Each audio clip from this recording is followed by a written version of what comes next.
Transmitindo ao... Bom dia, tarde, noite, madrugada, pessoal, a depender do horário que você estiver vendo. Selmo Cash aqui de novo, agora com o poeta João Filho.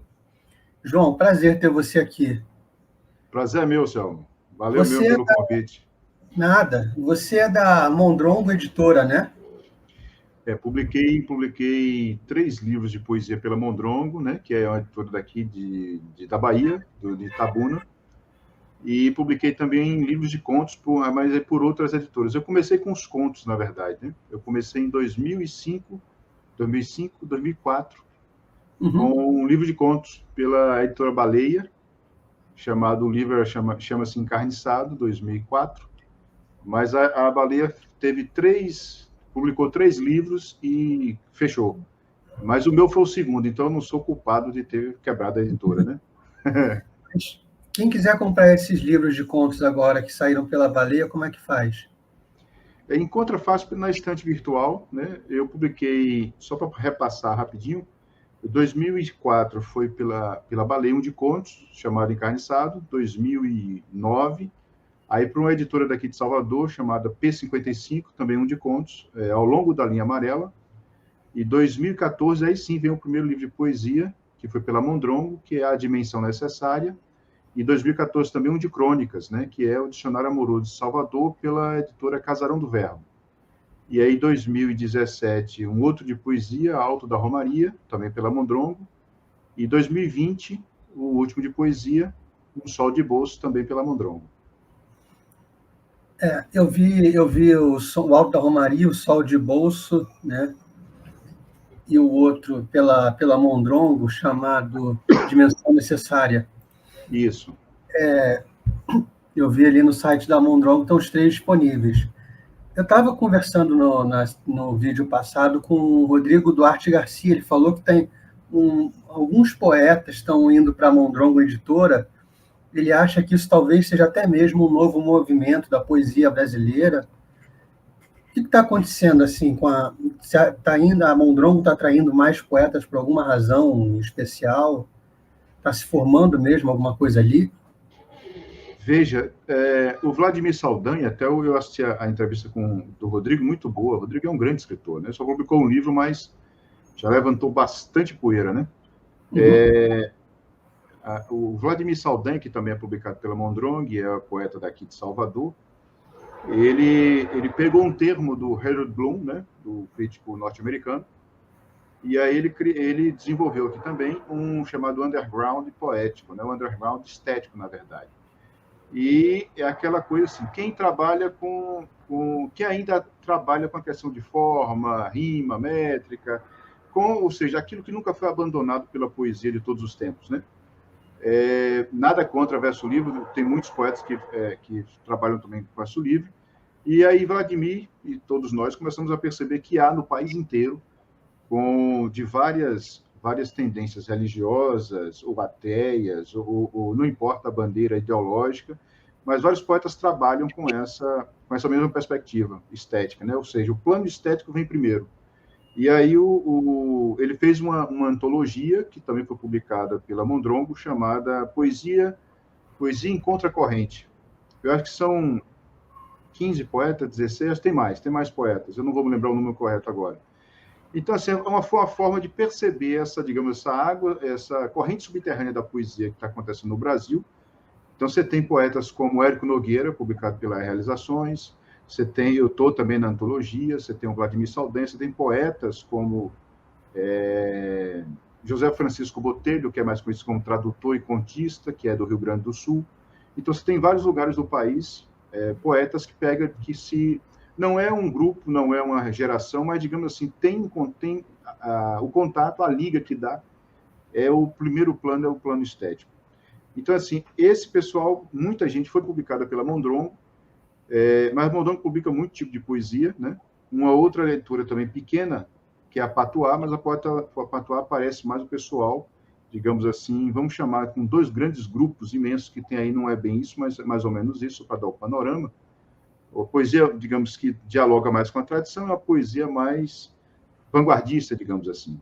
A Patuá seria mais nessa linhagem da vanguarda, né? Mas o lance de publicar em editora pequena é porque as grandes não publicam poesia, ou então publicam, não sei como é que se faz para publicar, uma editora maior, poesia, né? Então, a editora pequena é mais viável, né? Tem a edição por demanda, você publica 100 livros, 200 livros, né? E aí fica mais fácil publicar, é lido ali mesmo pelos seus próprios pares, né? Então, fica uma coisa de nicho mesmo. É mais por isso. Entendi. E aí tem você na Mondron, tem o Vladimir Saldanha, tá juntando um pessoal ali. E você acha que dá para nomear isso de alguma forma? Eu acho que... Desculpa. Não, é isso. Dá para nomear de alguma forma o que vocês estão fazendo na Mondrongo? Um movimento, alguma coisa? A Mondrongo, assim, a editora é liderada pelo Gustavo Felicíssimo, né, que eu diria que é um Quixote o cara, né? É meu amigo, amigão meu, mas é um Quixote, assim, porque eu falo, Gustavo, eu não sei como é que você mantém essa editora em pé, mas ele consegue manter. E eu diria que, assim, que o melhor nome é o que o Vladimir deu, o underground estético, né? Essa coisa aí, esse diálogo maior com a tradição e um diálogo não usando a tradição como objeto. Por exemplo, alguns poetas, digamos, mais da vanguarda, trabalham, por exemplo, o pessoal lê, traduz ou dialoga com poetas do chamado século de ouro latino, né? Catulo, principalmente, que está ali já no final do século de ouro, da grande poesia latina. Mas eles pegam o Catulo e colocam a subjetividade de hoje. Ou seja, o Catulo vira parte para uma determinada bandeira e não tem diálogo direto, diálogo, digamos assim, daqui para lá, de lá para cá, entende? Como o professor Olavo falava, né, o olhar de retrovisor. Nós olhamos a história de cima de um pedestal e tudo para trás é datado, é ruim. Ou quando usamos essa história é para a nossa subjetividade. E se fizermos o contrário, se eles nos olhassem, né, como eles nos veriam? Então, esse é o olhar de retrovisor. E aí, essa tradição que o Vladimir aí, mais ou menos, mapeou no Brasil hoje da poesia, ela faz isso. Ela faz esse olhar de retrovisor, de diálogo verdadeiro mesmo, não diminuindo, não tornando a tradição como um objeto para manipulação, entende? Entendi. Como é que você decidiu fazer? Porque, assim, poesia é um pouco mais complicado, exige uma métrica, exige um cuidado ali, você não pode... Tem todo um aspecto que você tem que ficar de olho, né? Além da métrica da rima, não é igual a prosa, que você vai tendo a ideia e vai escrevendo. Você ainda tem que ter a ideia e saber como vai articular aquela ideia em versos. Por que você decidiu fazer isso, que é mais complicado, digamos assim? Eu acho que desde menino, eu não nasci em Salvador, eu nasci na cidade do interior, que fica a 800 quilômetros daqui, e é Bom Jesus da Lapa, né, que é à beira do Rio São Francisco e tal. E é uma cidade também de romaria, está entre as 4 maiores romarias do Brasil. E uma romaria, assim, em termos de Brasil, é uma romaria antiga, porque ela existe desde 1690 e poucos. Ela tem 330 anos de existência. Em termos de Brasil, é muita coisa, né? Para a Europa, não, é uma gota, né, de tempo, mas para a gente é muito. Então, assim, eu sempre tive uma tendência grande para algum veio artístico. Eu cheguei a estudar música, tocar violino, cheguei a fazer alguns desenhos também, mas aí prevaleceu a palavra. Foi as outras 2 áreas, eu não aprofundei tanto, a não ser como apreciador, né? Mas para estudar e aprofundar foi a literatura. E eu sempre tive, eu acho que assim, é uma tendência que foi ficando cada vez mais marcante na forma de ver e trabalhar a palavra, né? Porque é o seguinte, poesia, pelo menos a que eu concebo, é síntese. É você tentar colocar o mundo inteiro em imagem. E aí, dentro dessa imagem, por exemplo, se você tem uma determinada imagem ou ideia, uma emoção, em prosa você faz num parágrafo. Em poesia, você tem que tentar colocar tudo com que faça sentido e que tenha uma certa música num verso, né? Então, é um caminho, digamos assim, se assim posso dizer, natural para mim. Eu também escutei muita poesia dos meus tios, né, do meu pai, essas coisas do Nordeste, né? Então, foi um caminho natural. Eu quero colocar tudo em síntese, tudo que é transformar em imagem e sintetizar tudo, entendeu? Eu costumo brincar que eu sofro de síntese. Entendi. Apesar de ser um leitor, assim, aficionado de romance, de conto. Eu acho que tem poeta que não gosta, não lê, né? Assim também como tem muito prosador que não lê poesia. Pois eu acho, não, eu me divirto em todos os gêneros aí da literatura. Então a poesia para você não foi um caminho árduo, assim, não foi mais difícil compor uma poesia? Não, o mais difícil, na verdade, foi depois que você já caminhou bastante, estudou bastante, eu testei tudo, cara. Isso aí não é um problema desde a década de 90. Eu comecei a escrever com 11, 12 anos. Mas testar com mais, digamos assim, a partir dos 16, 17, fui testar mesmo com mais consciência, né? Consciência minimamente artística. Então, se eu disser a você que eu fui já do poema surrealista ao poema objeto, né? Daquele fluxo onírico da imagem, para quase poesia. É pior do que poesia concreta, porque é objeto mesmo, você pegar um objeto e transformar em dizer que é poesia, né? Que é o caso, por exemplo, de um poeta catalão chamado Juan Brossa, que na década de 90 teve no meio, né? Que é o nicho do nicho, que é a poesia no Brasil, ele teve alguma divulgação.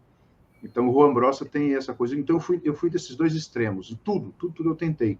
Testei. E o mais difícil depois foi ter assim, o que eu faço com tudo isso? Aí você já domina bastante, tem um certo domínio dos meios, né? De escrita.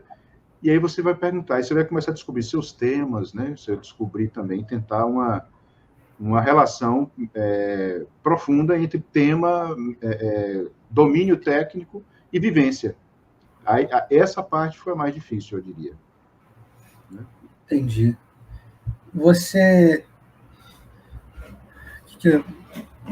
está com as suas poesias, O Sol de Bolso, o Alta Romaria, elas descrevem situações que você viveu, imagino, pintam paisagens, mas você você já escreveu uma história em poesia, assim como, por exemplo, aquela Cachoeira de Paulo Afonso do Castro Alves? Já tem, você falou com algo de narrativo, já. Tenho, na verdade, tanto os livros estão aqui do lado, estou olhando para cá. Tanto o primeiro livro, A Dimensão Necessária, tem um poema longo, né, em chamada Terça Rima, né, aquelas que Dante escreveu a Divina Comédia, né, são tercetos aqui. Tercetos, o primeiro rima com o terceiro e o segundo rima com o primeiro da estrofe seguinte e assim se encadeia, né? Tem um longo poema chamado O Riacho, que está nesse, que descreve uma certa história. É um poema narrativo, é longo, tem 64, 68 estrofes. No Alto da Romaria tem um que é no mesmo formato, que é maior ainda, são 100 estrofes. E aí tem um agora que é o Riacho, o Rio, e agora vem o Atlântico, o mar, né? Seriam aí 3 poemas narrativos, né? Eu tenho uma queda por poema narrativo, eu tenho uma fraqueza, poema longo, narrativo. E aí essa coisa também ninguém lê, então a gente pode fazer à vontade, né? Você não tem que ficar preocupado com isso, né? Você gosta de poema narrativo? Você gosta de contar? Você gosta? A sua paixão é contar uma história, mais do que simplesmente pintar uma paisagem com a poesia, contar uma história mesmo. As duas coisas. Eu, na verdade, eu preparei agora. Vou ver se eu estou conversando já com o Gustavo. Estou preparando os últimos retoques em um livro, que é um livro que estava para poesia muito grande, né? Que tem mais de 400 páginas já, que é o Ao Sul do Labirinto. Eu reúno 12 livros inéditos, mais um poema longo. Então, assim, tem de tudo. Você tem poema com 2 frases, há poema com 40 estrofes de 4 versos cada um, entendeu? Então, nesse sentido, eu sou muito inquieto a questão da forma. Busco tudo um pouco, né? De poema místico a poema erótico. Então, assim, não tem uma predileção. É mais ou menos o que está vivendo no momento qual é a intenção formal daquele momento, aí tenta casar as coisas, entende? Não tem exatamente uma predileção. Quando eu estava, pergunta de quem fez escola, né, de quem estava na escola, quando eu estava na escola pré-vestibular, a gente via poemas dos modernistas. Então tinha lá o poema do Ferreira Goulart falando: o preço do feijão não cabe no poema. Isso, de alguma medida, foi importante para você, ou você tenta se distanciar disso? Como é que é a sua relação com esse trabalho? Foi importante. Veja só, o Ferreira Goulart ele tem várias fases, né? Tem fases que são muito ruins. A fase, por exemplo, do cordel, que ele tenta fazer cordel socialista, realmente é muito ruim. É uma porcaria. Mas você tem um poema da década de 70 chamado o Poema Sujo, né? Porque esse é um longo poema que tem algo de narração, e o próprio José Guilherme Merquiol, o grande crítico, ele dizia que é um dos grandes poetas, um dos grandes poemas do Brasil, né? Da década de 20, do século XX. Então, e ali o Goulart é um poema que tem muito de memória, né, do menino ali e tal, mas ele mistura o jargão literário com o palavrão, né, palavrão mesmo, bem baixo, e também coisas sublimes. O Goulart não era dado ao sublime, mas sublime no sentido mais de linguagem, né? Então, assim, essa mistura, né, e o Goulart também, o que eu aprendi muito com ele, a questão da riqueza imagética, né? O Goulart tem assim no primeiro livro, o primeiro livro dele, que é considerado, ele considera o primeiro, né? Tem um antes, mas ele considera o primeiro, é a Luta Corporal. Ele tem uma finesse nas imagens que é uma coisa que isso eu aprendi muito. E essa mistura, esse despojamento também, né? Esse, por exemplo, esse poema que você acabou de citar, é um poema ruim, mas pelo menos assim traz algo do coloquialismo brasileiro, né? Por exemplo, você tem a Adélia Prado, que trabalha bem com coloquial e tal, né? Ela nunca é grandiloquente e tudo mais, né? Diferente de um Bruno Tolentino, que em muitos momentos a linguagem sobe bastante, né? Eu acho que ter todos esses tipos de registros me ajudou demais, né? Me ajudou muito. Porque assim, aí você aprende que pode um pouco de tudo, né? Eu tenho com o Adriano Ferreira Leite, eu tenho uma mentoria, né? Vida, prosa e poesia. E o pessoal assim, mas isso pode? Eu falei, você pode fazer o que você quiser, desde que você domine, né? E na economia do que você fizer, a coisa dá certo. Assim, só não pode fazer poesia concreta, o resto pode. Esse é o conselho que você daria para alguém que quer se aventurar na poesia? Eu daria o seguinte: lê o máximo que você puder da tradição da língua portuguesa em poesia. Lê o máximo. O pessoal, às vezes, eu não costumo escrever, eu comecei a escrever agora. Aí eu tenho quantos anos? Tenho 25. Falei, meu filho, aí fica complicado, né? Aí complicou, porque, assim, é uma coisa, como diria Nelson Rodrigues, né? Eu não vou dizer nem vocação, vou dizer tendência. Você nasce com tendência para alguma coisa, né? Então, assim, Nelson Rodrigues dizia que até para ser ladrão você nasce com tendência. A gente tem visto aí os políticos, por exemplo, né? Uhum. Então, assim, não pode nem citar nome de político, não se acaba... tomando strike, essas coisas. Tudo isso, Então, assim, a pessoa nasce com uma certa tendência para determinada área, elas têm que aprofundar nessa área, né? Tem gente que descobre, eu descobri escrever poesia com 30 anos. E eu acho muito difícil a pessoa fazer alguma coisa que preste.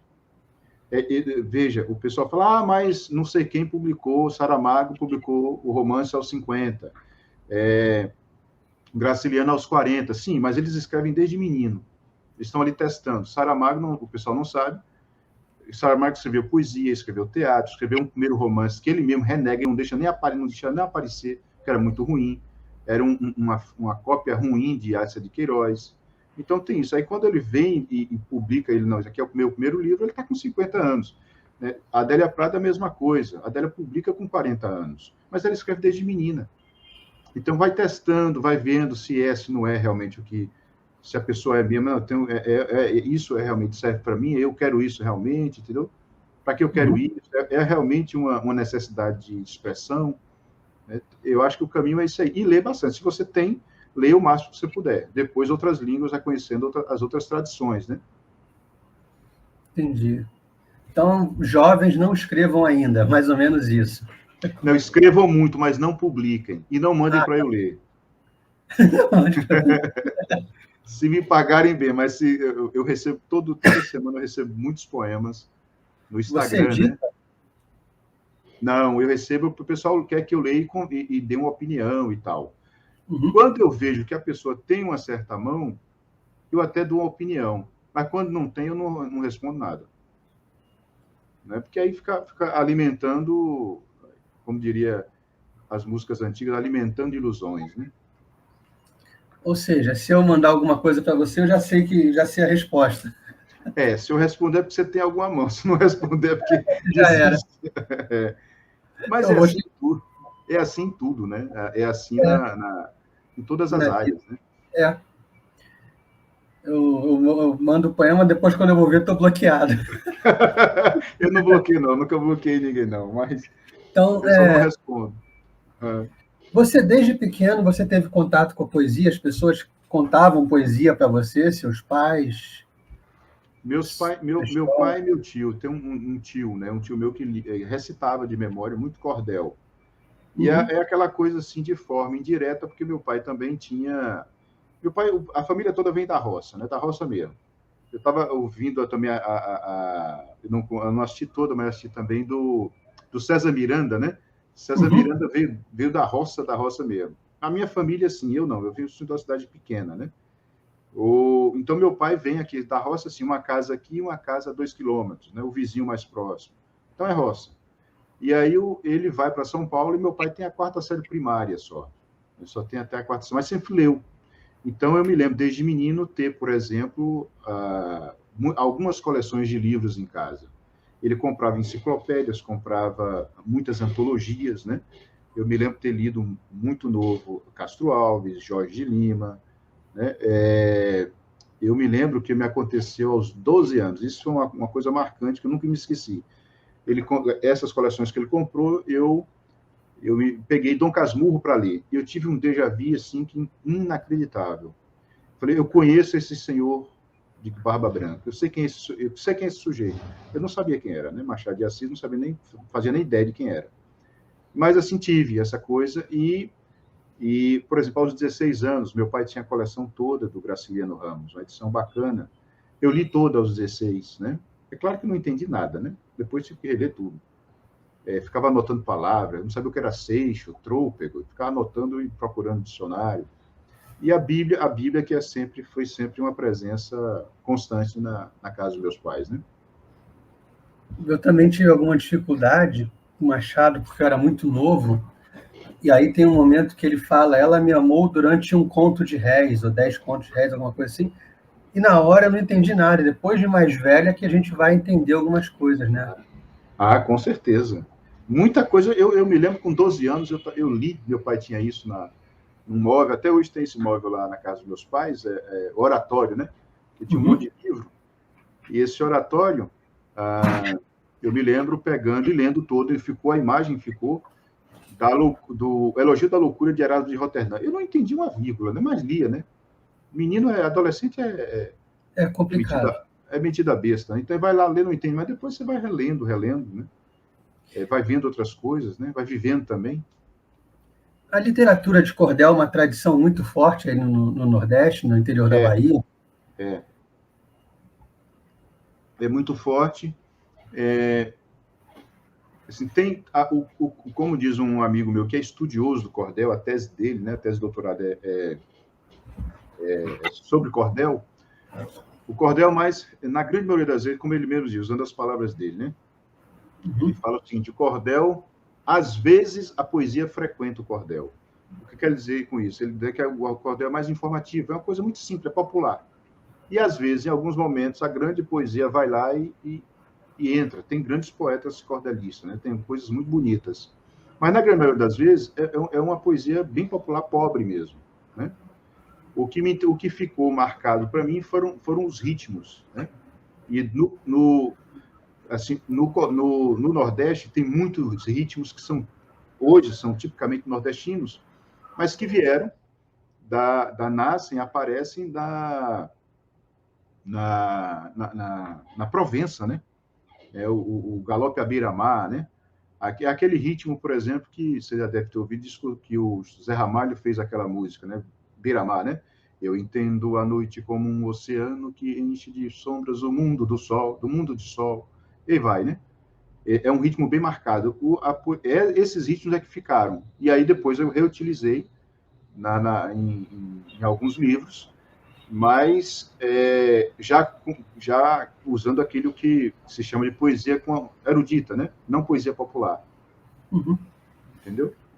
Eu lembro de ter lido que cordel foi a base da Pedra do Reino, do Ariano Suassuna. Sim. Foram 3 cordéis que ele pegou e, em cima daquilo, ele construiu a história dele. Mas, o Alto da Compadecida, eu acho, se não me engano, é isso? O Pedra do Reino, o Alto da Compadecida, eu não tenho certeza se foi assim. O Pedra do Reino parece que foi. O cordel, eu não conheço o cordel, mas ele não é uma coisa assim, você compra um exemplar único de aquele exemplar e só você tem aquele, não é uma coisa que não se produz muito em série, né? Eu não conheço, estou tentando de desconhecimento. Não, ele é assim, hoje em dia tem antes, um bom tempo atrás, foi assim, né? Hoje ainda se produz, né? Mas ainda se produz em série, ainda se produz em série. Você teve uma editora que é paulista, por sinal, eu não sei, eu acredito que não existe mais, que é a Luzeiro, né? Ela foi muito famosa, aquelas capas bem bregas, né? Bem bregas mesmo, assim.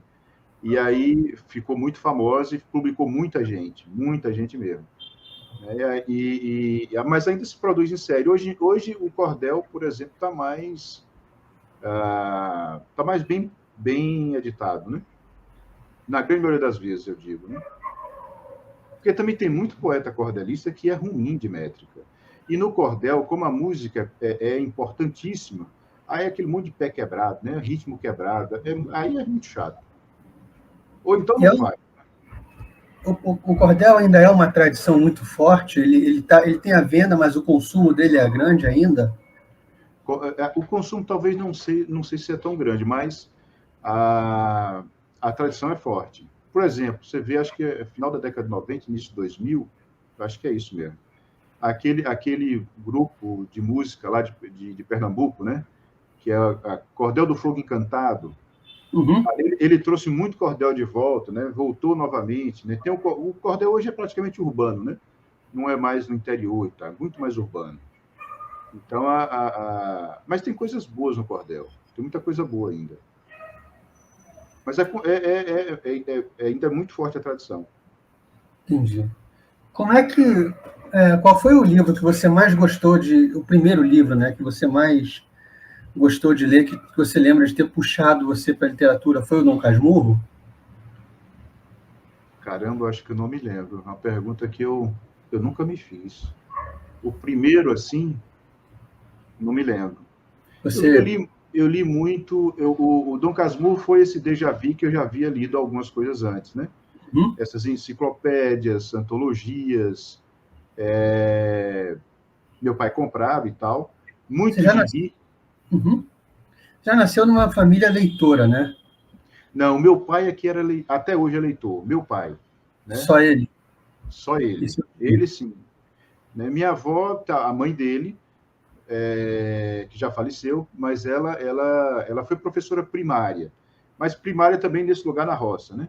Só que ela sabia muitos poemas de cabeça, ela citava Castro Alves, né? Principalmente Castro Alves, Casimiro de Abreu, mas ela ficou cega com um determinado, os filhos já estavam todos nascidos, ela ficou cega e aí morreu com 90 anos cega, foi mais de 50 anos de cegueira, então não lia mais e tal, né? Mas meu pai que é leitor até hoje.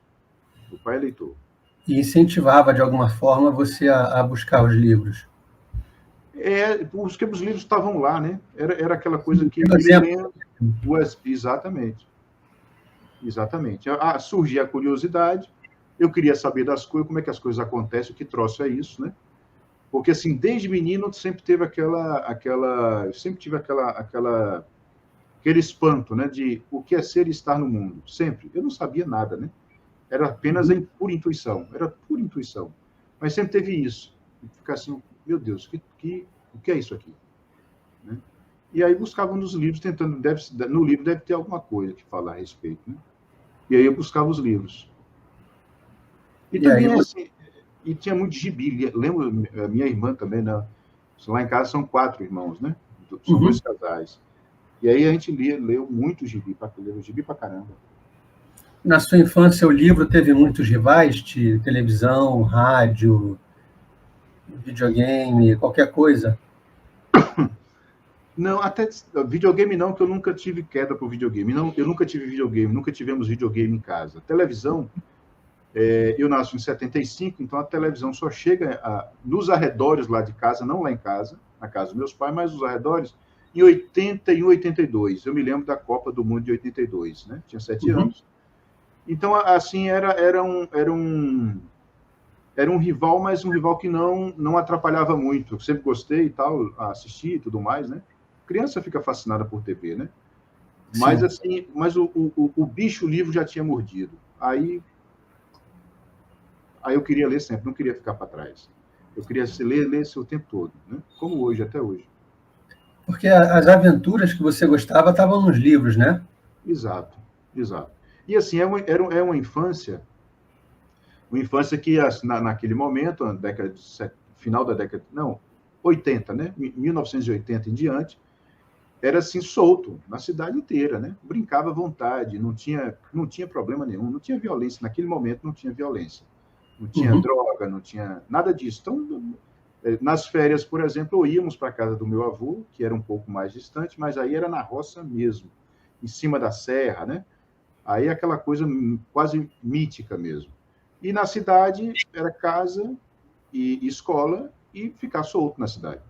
Então, água, rios, né? A cidade tem rio por perto, lagoas, árvores, frutas, essa coisa toda, foi tudo solto. O livro só vem realmente completar mais isso, né? Ficar solto na cidade era muito melhor do que ficar parado na frente de um livro? As duas coisas se completavam, porque eu adorava ficar num canto escondido lendo, né? Como diz o adágio latino, né? Num cantinho com um livrinho, né? Adorava, e na hora de brincar, ia brincar também, né? Eu não ficava... a coisa era equilibrada. Minha infância, nesse sentido, foi muito equilibrada. E não tivemos muita TV, videogame eu não tive videogame, até hoje eu não sei nem para onde vai videogame. E esse equilíbrio era determinado por você mesmo, sem nenhuma influência paterna? Nada, era por intuição. Se tem uma coisa que eu realmente acho que até hoje sou muito intuitivo, né? Foi muita intuição, né? Eu gostava, queria saber, e também os gibis teve uma presença muito grande, né? Tem o gibi mais infantil e também tinha aqueles gibis das graphic novel, né? Da DC, Marvel e tal. Eu adorava aquilo. Eu me lembro que o pessoal da minha idade, naquele momento, não estava lendo aquilo, eu já estava lendo, né? Tinha umas palavras menos usuais, eu já estava sabendo, essas coisas todas, né? E aí fazia relação com o livro também, né? Entendi. E você lembra de algum personagem que você leu e te marcou assim como pessoa, de características que você quisesse imitar de alguma forma? Não, eu me lembro, imitar não, mas eu me lembro que meus pais ainda são, eu me converti ao catolicismo, mas meus pais são da Congregação Cristã no Brasil, né? Que é uma seita evangélica. E aí foi dentro, foi bom porque eu estudei muita música clássica, ouvia e tocava violino e tal. Dentro eu era músico da orquestra. Isso com 12, 13 anos, mais ou menos, né? E como a Bíblia era uma presença muito marcante, né? Quase o tempo todo, eu me lembro que tem um momento nos cultos, né? Da congregação que lê-se a Bíblia. E na passagem, e aí, é claro que muitos trechos se repetem, né, ao longo dos anos, né? E aí tinha a passagem de Jacó, da luta de Jacó com um anjo. E eu ficava fascinado com aquilo. Eu ficava fascinado porque eu já era agoniado, né? Eu falei assim, há uma saída, basta eu agarrar o anjo. Na minha cabeça de menino, né? Então, era sempre jogando aí com a impossibilidade, né? Então, eu ficava doido, não, eu não sabia o que era, saída para onde, mas na minha cabeça já tinha aí um problema metafísico que eu não sabia nem o nome, né? Então, bastava, agora eu sei, basta eu agarrar o anjo. Não é coisa de menino, né? Mas se você acha que não conseguiu fazer isso em algum momento da sua vida, metaforicamente, agarrar um anjo e tirar um fruto disso? Ah, com certeza, com certeza. Tem momentos assim marcantes. Você falou em livro, por exemplo, O Jardim das Aflições é um que do professor Olavo que eu começo a ler em 2003 e aí abriu todo um novo horizonte, né? Abriu todo um novo horizonte que estava meio que estava escondido em mim. Eu falei, não, precisava despertar isso. Aí o Jardim foi um desses. Em 2007, mais ou menos, eu estava ali, tivemos sebo, né? Minha esposa e eu, nós tivemos um sebo, chamava-se de Adorim, aqui em Salvador mesmo. Em Uhum. um momento eu estava lendo, acho que pela segunda ou terceira vez, o livro, que esse é muito marcante para mim, que é o Eu e Tu, de Martin Buber, do filósofo austríaco. E esse livro, assim, foi o momento ali que aconteceu o que poderia chamar, o que um Louis Lavelle chama, né, de super epifania. Aí sim, o anjo desceu inteiro, né, completo, assim. É aquele momento, por exemplo, que está lá no poema de Drummond, né, A Máquina do Mundo, né, essa total explicação da vida, né, que a máquina do mundo é uma epifania, só que ele nega, né, a máquina vem, a máquina seria o próprio anjo, abre teu peito para agasalhar todo esse mistério que eu trago para você, e o Drummond, quer dizer, o narrador do poema recusa. No meu caso, não, eu fiquei, ali foi uma iluminação daquelas assim, marcantes para o resto da minha vida. Ali foi total, assim. Aí foi um momento de angelical, digamos assim. Houve outros, né? Mas menores. Esse foi o mais intenso. Esse aí foi definidor. Entendi.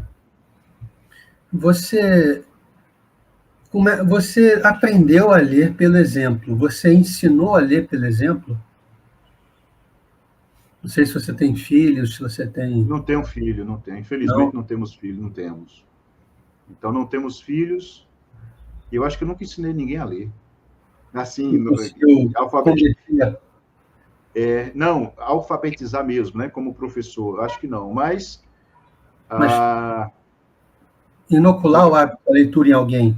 sim, várias vezes, várias vezes, várias vezes. Amigos, pessoal mais jovem, né? Pessoa que está meio perdida, não, eu falei isso aqui, lê aquilo ali, né? Dando direções, isso aí desde mais novo. Isso sim. É isso que eu estava. E aí você acha que o que você diria para um pai é dê o exemplo da leitura para que seu filho leia também? Não tem outro, não tem, nós imitamos, né? Nós estamos, inicialmente, somos todos meio macaquinhos, né? Uhum. Imitamos, não macaquinhos da peça lá do. É uma peça que eu prefiro não lembrar muito. Pronto, esquece então. É, Então, mas a gente, é por imitação. Se você o tempo todo briga, bate no seu filho, fica brigando e não dá o exemplo, vai ficar complicado, né? Vai ficar bem complicado. Depois o pai ainda quer ser amado por esse filho depois, né? Você só uhum. espanca o menino, assim, com muita força de vontade, ele vai despertar, né?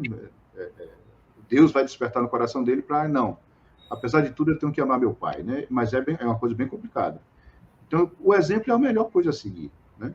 Porque se a criança, e não forçar, a criança, você está com o livro na mão, né? A criança, está aqui o livro, você está.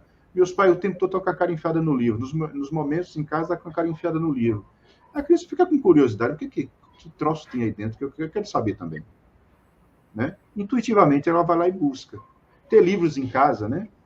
Uhum. Eu acho que você estava falando com o Orlando, dando o Uhum. exemplo de alguém, acho que de uma moça, que a mãe falou, não, dê um livro aí para meu filho e tal. Mas se você não lê, como é que você quer que seu filho vai ler? Exato, exato. Foi a Tawane. Ela trabalha em livraria e a mãe da criança chegou a achar um livro aí que meu filho goste. É complicado, né? Aí como é que você vai fazer isso? Não tem como. Eu, não tem, fica difícil. Eu tive até intuição, o sebo que tivemos durou 2 anos. E o pessoal chegava pedindo, aí que livro. Eu conversava um pouco com a pessoa queria um livro, mas não sabia qual era. Aí você percebe, na grande maioria das vezes eu indicava Zíbia Gaspari. A pessoa, não vou indicar filosofia para uma pessoa dessa, ou então James Joyce, né? Aí a pessoa vai depois me xingar, né? Então, ela olhava mais ou menos o perfil dela, e na grande maioria das vezes eu acertei a mão. Falei, não, lê isso aqui, ó. Né? Um livro mais leve, né? Você que teve um sebo, você acha que preço é uma coisa que afasta as pessoas dos livros hoje? Não, eu acho que preço... o brasileiro reclama de vagabundagem, sabia? Aquilo que o Orlando falou. Minha esposa é professora de literatura portuguesa, né? Na Estadual de Feira de Santana, aqui da Bahia. E aí ela falou assim, uma menina estava uma vez com essas batatas todas incrementadas que vem em lata, não sei o que, papapá, muito cara a batata na hora, né? E isso tem alguns anos. Ela comendo a batata, professora, o livro é caro, não sei o que. Ela perguntou, quanto foi a batata? Tanto, você dá para comprar 2 livros com essa. Quer dizer, ou seja, é o interesse, a atenção da pessoa. Onde é que está direcionada a sua atenção? Estou direcionada a tomar muita cerveja e não dar ousadia para livro. Então, o livro vai ser caro para você. Né? Na grande maioria das vezes, assim, você em sebo, a Amazon entrega rápido, se vai dar para fazer. Eu não tinha dinheiro, continuo não tendo, mas assim, era menos ainda. Lá em Bom Jesus da Lapa, eu montei minha pequena biblioteca. Quem quer faz, cara. E hoje em dia, com PDF, com e-book, né, com internet, praticamente em todos os lugares, só não lê quem não quer. Só não lê quem não quer. É aquilo... Diga. Não, há um tempo atrás teve um anúncio, acho que do Paulo Guedes, de que eu falei isso num especial, que acho que você viu, de que ele ia aumentar o imposto sobre livros, e teve uma grita, vai ficar inacessível, as pessoas precisam de educação e tal. Você vê assim também, como uma medida que afasta as pessoas do livro? Ficar caro não é bom, né? Aí já subir o preço não é legal. Eu acho o seguinte, que eu não sei se afastaria, não sei mesmo, estou dizendo que realmente que eu não sei. Mas, assim, eu me lembro sempre de uma frase do professor Olavo de Carvalho. Ele diz assim, a atenção é a substância... Não, como é? A atenção... esqueci a frase, mas era mais ou menos assim, a atenção é a essência da vida humana, é a substância da vida humana. A atenção é a substância da vida humana. Né? Se você quer uma coisa, direciona seu olhar para aquilo, aprofunda naquilo, então você não vai ter nada nada vai te impedir, a não ser que você morra, né? Aí não tem jeito. Mas do contrário não. Agora sim, taxar livro, Paulo Guedes podia quebrar esse galho e não fazer isso, né?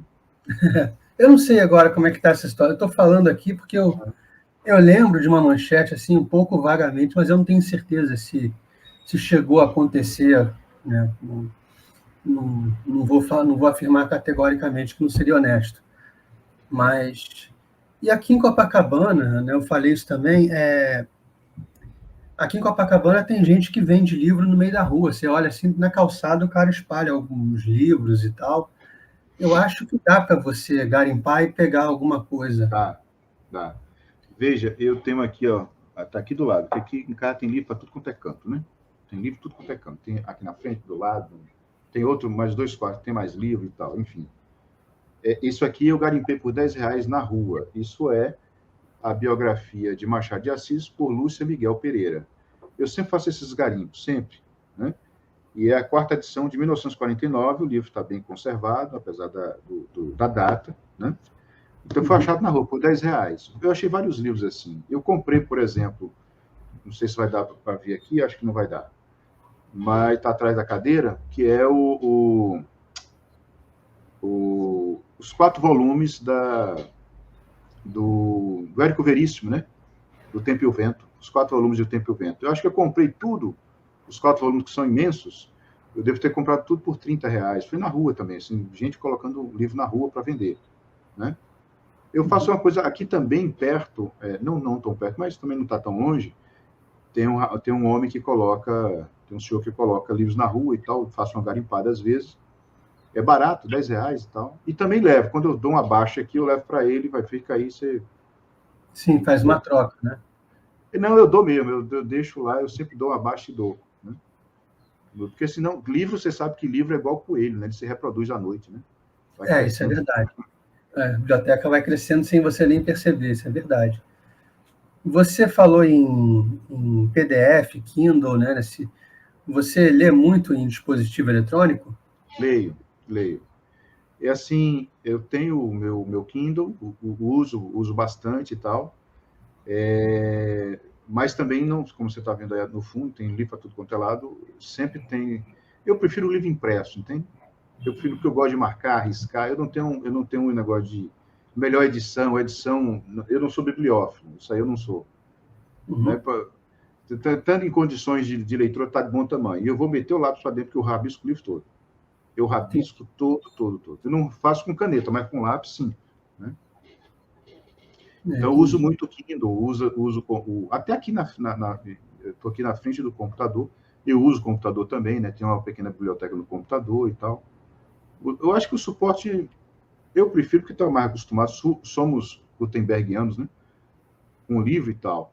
Mas o Kindle, assim, você leva uma biblioteca. Agora também tem o problema do Kindle, não ler, o problema da atenção, né? Você fica saltando de livro em livro e não lê porra nenhuma depois. Eu consigo driblar isso, eu consigo me focar num só. Eu também Mas consigo. acontece, tem algumas pessoas, já começou a acontecer, eu pensei, não, vou parar e ficar nesse aqui, devagar e sempre, mas vou nesse. Quais foram, quem é que te influenciou mais no campo da poesia? Tem algum autor que foi uma influência maior? Eu costumo dizer que essa é uma pergunta que eu não consigo responder, sabe? Porque eu convivo de épocas e épocas, desde menino, com um autor. Eu fiz isso sempre sem ninguém mandar. Então, teve uma época convivendo só com a poesia de Manuel Bandeira, depois Vinícius, depois, e assim eu passei por milhões mesmo. E cada um foi aprendendo uma coisa. Depois Ferreira Goulart, enfim, Fernando Pessoa, Camões, né? Camões eu volto sempre. Então, assim, tem vários, né? Tem vários e vários.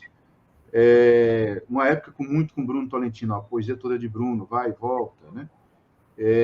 O que eu não largo mesmo, eu não largo alguns, né? Camões eu não largo, eu volto sempre, dou sempre uma relida, vendo uma solução que ele achou, né? Caramba, como é que ele chegou a isso aqui e tal. E também tem um que eu amo muito, que eu gosto muito da poesia espanhola,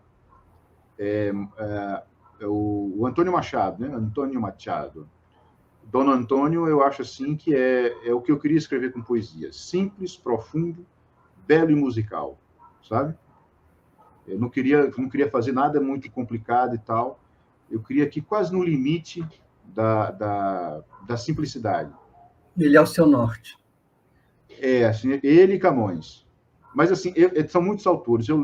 Eu costumo dizer que eu fui muitos anos balconista, né? Meu pai, até hoje ele manteve a família toda, criou a família, até hoje tem uma venda nordestina que você acha um pouco de tudo, né? E a venda é um dos meus símbolos míticos que eu escrevo, volto e escrevo. E eu costumo dizer que eu continuo balconista. Eu roubo mesmo, só que eu sou um balconista ladrão. Eu roubo de cada poeta um pouco que eu quero e vou trabalhando. Eu não tenho pudores com isso, não. Até dos agora, né? Os amigos agora que estão escrevendo poesia. Achou uma solução que eu gostei, falou, olha, eu cato mesmo. E podem fazer a mesma coisa comigo, não me incomoda, sabe? E de prosa, no campo da prosa, tem alguém que você seja mais apegado? A prosa, eu gosto de uma prosa mais trabalhada. Eu gosto de uma prosa com mais substância. Se bem que também com a prosa é a coisa bem elástica, né? Porque, por exemplo, tem gente que detesta Guimarães Rosa. Eu amo Guimarães Rosa. Eu acho Grande Sertão Veredas o grande romance do século XX. Mas, ao mesmo tempo, eu gosto da clareza e simplicidade dos contos de Lígia Fagundes Telles, entendeu? Eu tenho um fraco negócio. Escreveu bem, não importa como, eu estou lá querendo ler, entende? Agora, na prosa, para escrever, claro que sempre quis... Eu escrevi um livro de crônicas, né, o Dicionário Amoroso de Salvador. Aí, claro que o modelo foi o Nelson Rodrigues, né? Nelson Rodrigues é o meu fraco. Como eu já falei aqui, as crônicas esportivas dele são muito legais. Maravilhosos. E aquela do Terreno Baldio também é muito boa. Eu gosto bastante. Acho Nelson, diga, pode dizer. Que tem outras pessoas que caberiam perfeitamente naquele terreno baldio ali, naquela descrição que ele faz, né, do entrevistado. Então, Nelson, eu acho assim. Uma vez eu tive a oportunidade de ver aquelas com uma ex-namorada Ela tinha toda a coleção de Nelson publicada pela Companhia das Letras, né? Acho que nossa geração descobre Nelson na década de 90, né? Ele ficou meio desaparecido das publicações e tal, então a companhia começou a publicar, e aí ela tinha toda a coleção. Então tem escritos desde dos 13 anos e tal. Não é que era já Nelson Rodrigues, mas já estava lá a ponta do Nelson Rodrigues, cara. É impressionante, Nelson Rodrigues. É impressionante. Eu costumo dizer que é o único estilo cínico da literatura brasileira, né? Uhum. Ele consegue a ambiguidade mesmo na frase. Porque está falando sério, não está falando sério e tal. Eu só lamento pelas adaptações que fizeram da obra dele, que eu acho que não são ruins e desvirtuaram o que ele queria fazer, deram um tom erótico que não cabe. Não é puritanismo meu, mas não tem a ver com o que ele escreveu. Não é aquilo que ele disse. Se fosse um cara que tivesse feito uma coisa erótica, tudo bem, mas ele não fez. Isso é uma coisa que eu lamento. Exato. Mas uma vez de onde é que Nelson tirou o diabo desse estilo? Eu fiquei agoniado com isso. Uhum. E aí fui um dia anos atrás, lendo como é que é? A Queda de um Anjo, de Camilo Castelo Branco. Eu falei, porque ele bebeu em Machado, bebeu em Essa, e Essa e Machado beberam em Camilo. Porque é o estilo, o Camilo, o homem é o estilo, né? Camilo, assim, o estilo é gritante. O tema até, às vezes, é meio xoxo, mas o homem faz num estilo que você fala, caramba, é muita força estilística, né? Entendi. Então, e você fala muito nessa entrevista do Olavo, ele tem alguma influência, alguma participação na sua escrita, na sua escolha? Total. Principalmente temática. Foi um grande amigo, Persson Ramos Araújo, me apresenta a obra dele em 2003. E aí eu fui depois revendo, na verdade, o ano passado revendo, foi este ano, no início deste ano, eu revendo minha trajetória, essa coisa da própria biografia, né?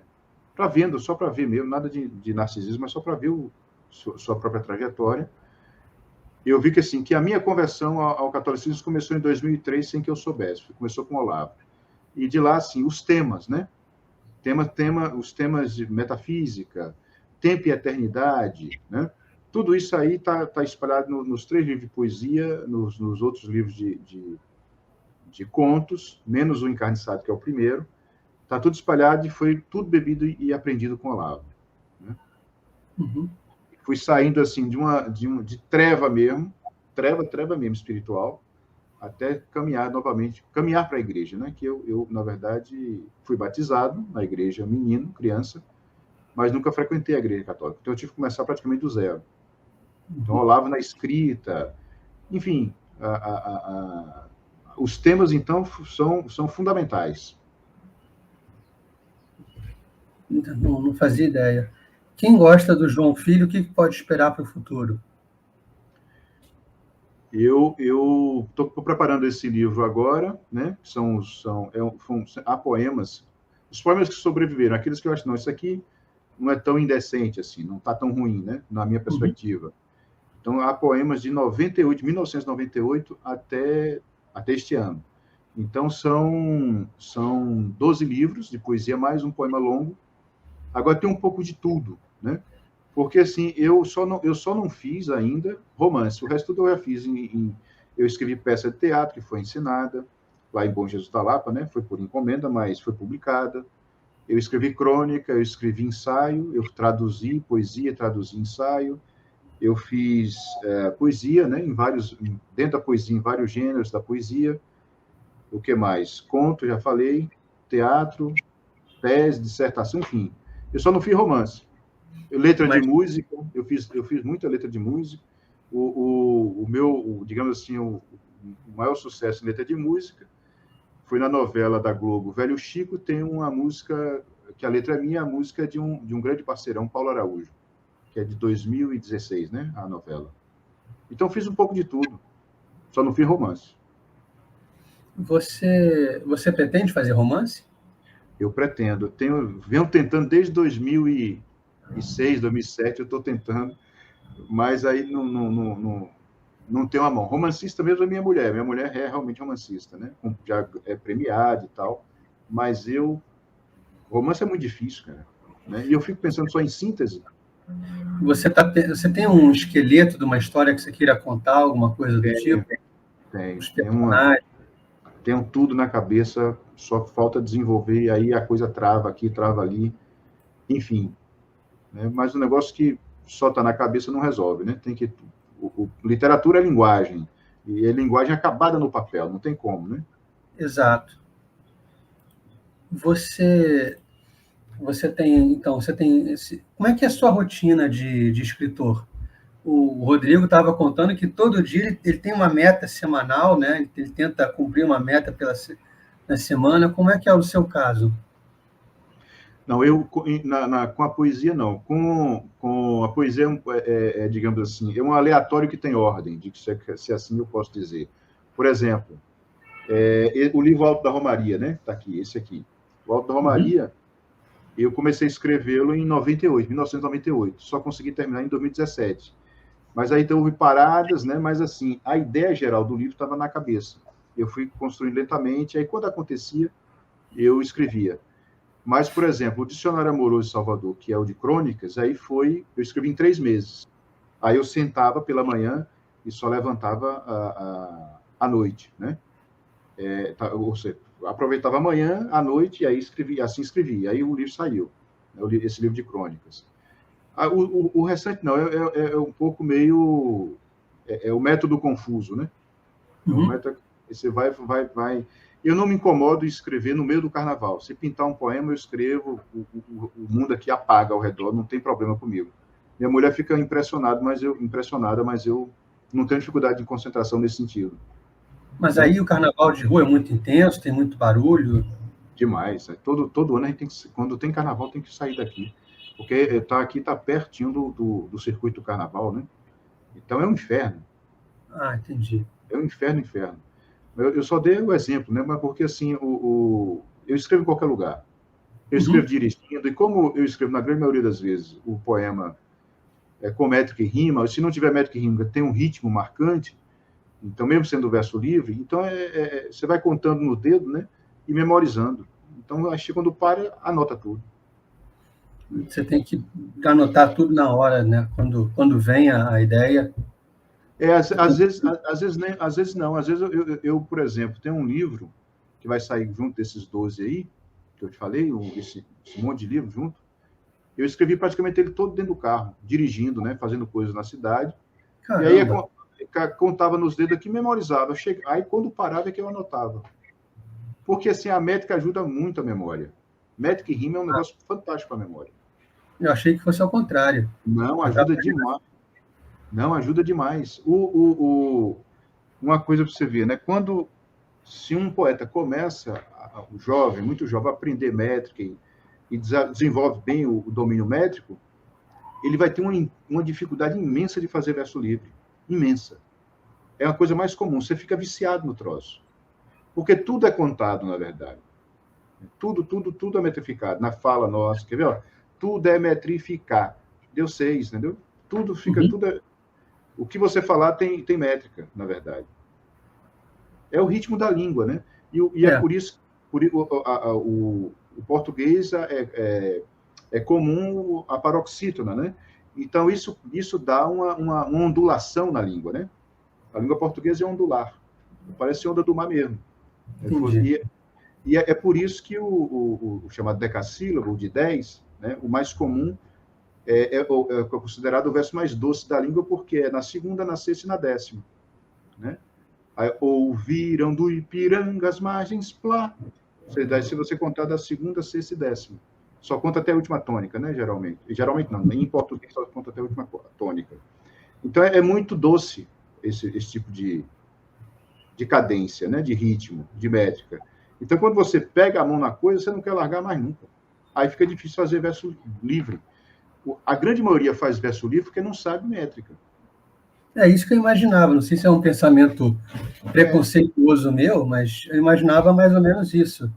Já que eu não sei fazer do jeito ordenado, eu vou fazer um verso livre e vou E vou falar Né? isso do feijão no poema.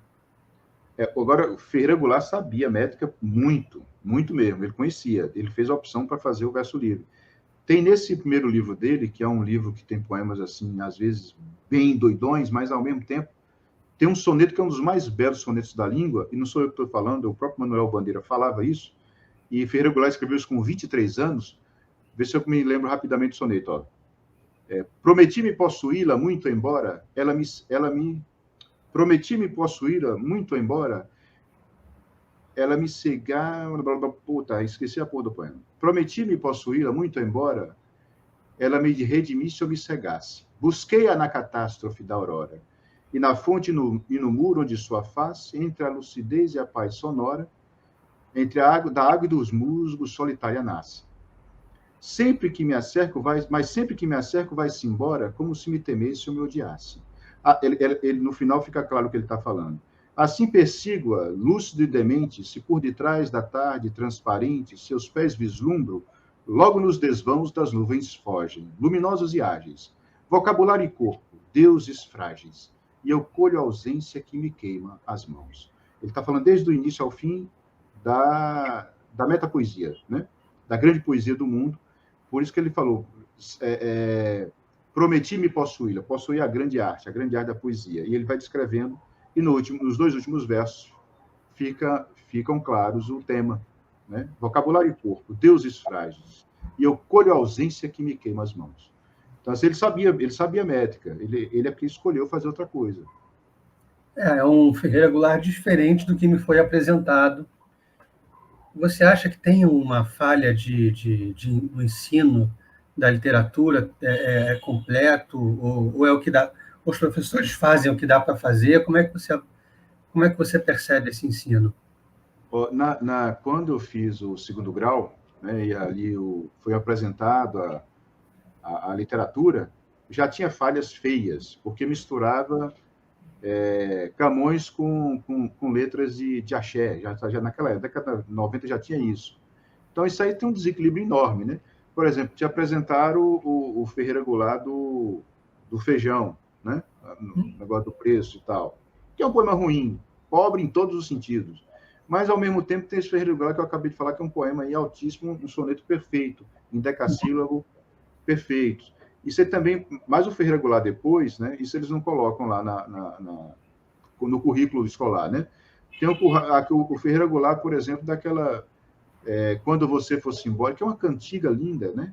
Quando você fosse embora, menina branca como a neve, me leve, né? Se acaso não possa me levar pela mão, menina branca de neve, me leve no coração. Se acaso não possa, por acaso, me levar por tanta coisa que leve já vive em seu pensamento, eu estou saltando trechos aí do poema. Moça branca de neve, me leve no esquecimento. Vê que é de uma doçura incrível. Essas coisas não colocam. Então, assim, hoje em dia, eu nem sei como é que está, mas deve estar, se na década de 90 já era assim ruim, hoje Sim. deve estar um negócio horroroso. Né? Eu fui da década de 90, então apresentavam-se assim, algumas poesias modernistas para mostrar, olha, quebraram padrões e tal. E eu, como leigo, assim, sempre achei aquilo estranho, mas Ruim, não, né? qualquer um pode fazer, então. É. Qualquer um pode. Esse é o problema. Eu estava esses dias, eu volto e meia, não só em poesia, mas em prosa, eu dou uma outra vez, né, quando dá tempo, eu dou uma repassada nas editoras. Né? Eu estava vendo uma editora, por exemplo, não vou nem citar o nome, mas assim, a edição é bonita, bem publicada, tem bons críticos escrevendo. Cara, eu repassei o catálogo de poesia e quase todo de prosa. Quase todo de prosa. Não encontrei uma coisa que prestasse.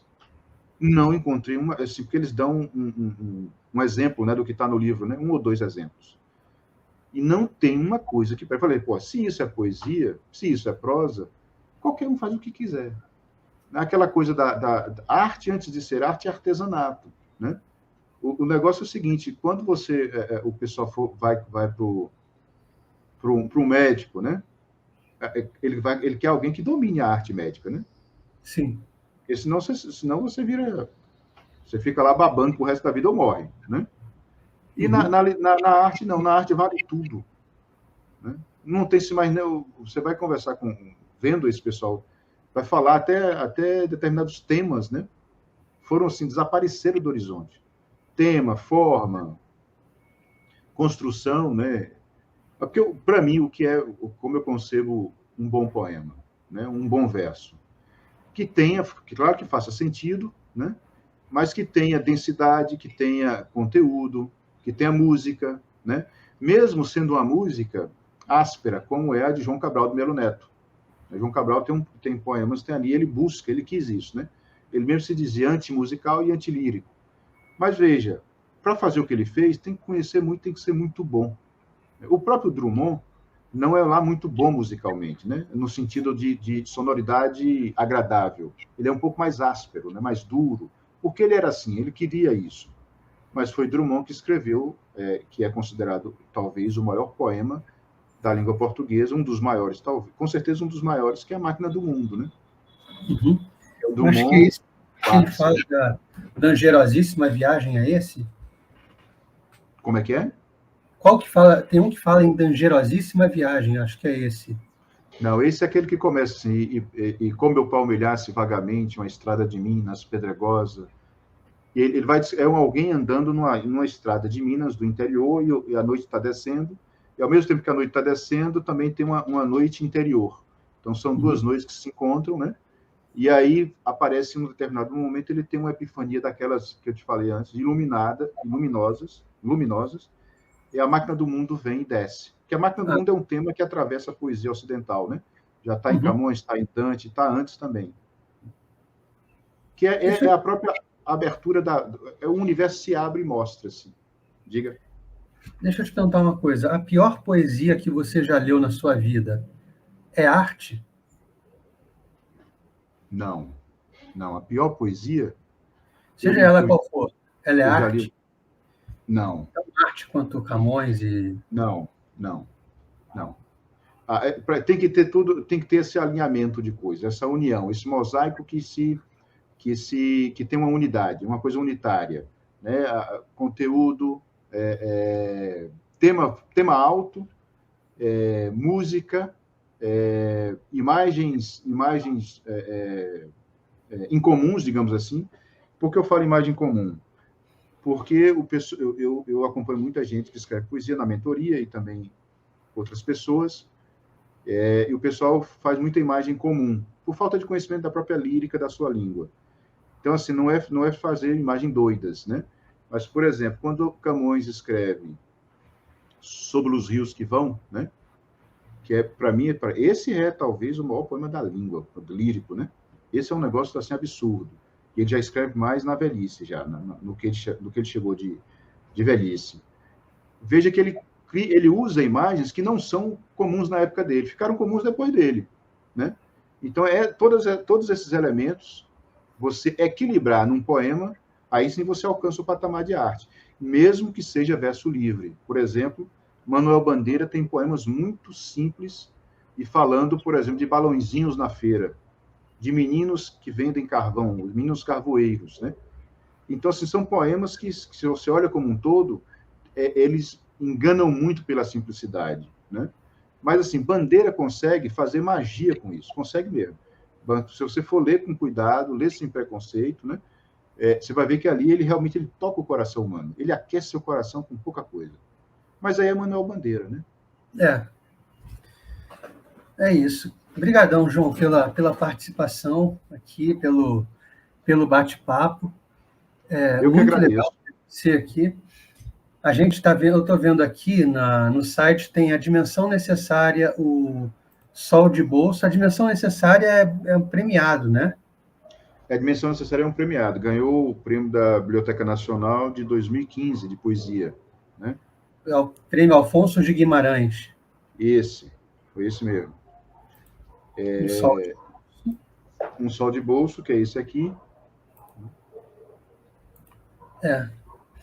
Não é uma coisa agradeço. O sol aqui no Rio de Janeiro, eu não quero ter sol no bolso.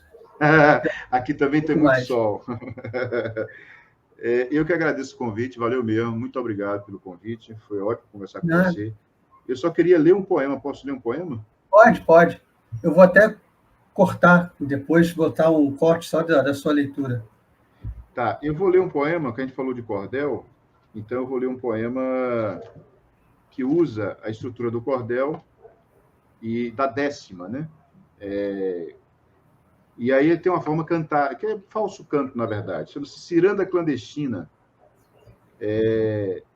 Partiremos daqui dessas ruínas, há indícios de estrelas na fuligem do terreno vincado de vertigem, jorrará o que o sol não imagina, a ciranda ressopra clandestina, a maneira de quem muito sofreu, feito a luz protegida pelo breu, feito os bichos que ocultam seu ferrão, galo canta mais sábia e esporão, quer juntar as hipérboles de Orfeu, canta aqui, canta ali em infrassom, sua teia se estende pelos becos, deslembrados nordestes dos mais secos, dissimula as vogais em semitons, se intromete nos reinos dos neons, nas esquinas destrói o que transgride, essas poses de vento num cabide, ofertadas depois do tsunami, as cirandas repõe no vasilhame, ambrosia mesclada neocide, aí a última estrofe. Também sabe velar a fonte frágil, um pedaço de azul que não desbota, porque a língua do chão é poliglota, diz a coisa na voz, é nulo plágio, anular é um modo de contágio, que a ciranda inocula em toda a água, quem não bebe uma hora a própria mágoa, quem não come uma hora e o próprio medo, que a canoa virou não é segredo, quem não sabe nadar perdeu a tábua. E aí é. Eu que agradeço, Céu. Valeu mesmo pelo convite. Esse jeito que você recitou é o jeito que se recita um cordel? De maneira geral, se recita cordel assim? Não, aí é um ritmo que é um tipo de decassílabo chamado decassílabo gabinete, que é na terceira, na sexta e na décima acentuação. Então, você vê que o ritmo ele não quebra porque fica nessa repetição o tempo todo. 1, 2, 3, 4, 5, 6, 7, 8, 9, 10, 1, e assim vai, entendeu? Então, essa é a décima nordestina, porque são 10 versos e tem uma estrutura, a rima tem um tipo de rima interna que é fixa, entende? Muito legal. Esse é a ciranda clandestina. Ciranda clandestina. Muito legal. Está no Sol de Bolso. Tá num sol de bolso, é isso.